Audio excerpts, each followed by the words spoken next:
প্রিয় গোপাল থেকে দুটো কাপড় নিয়ে আসলাম, কেমন হয়েছে কালারগুলো একটু জানিয়ে তো। আর এর মধ্যে একটা জিনিস আছে,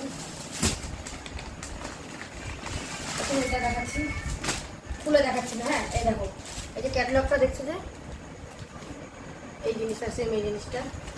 এই কালারটা কেমন হয়েছে বন্ধুরা একটু জানিও তো, কোন কালারটা বেশি ভালো লাগছে। এই যে একটা, আর এই দেখো একটা,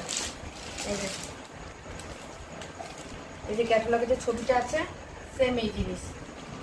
ছাপার কাপড় নিয়েছি দুটো। এটা মনে হচ্ছে সুতোর কাজ করা না বাবু? এটা সুতোর কিন্তু কাজ করা না, সুতো না, এটা ডিজাইন। ঠিক আছে, তো এই দুটো কাপড় নিয়ে এসেছি। এই দুটো কাপড় মধ্যে কোন কালারটা বেশি ভালো লাগে আর কোন কাপড়টা বেশি ভালো লাগবে তোমরা একটু জানিও। আমার এটা, আমার ছেলের এটা ভালো লাগছে।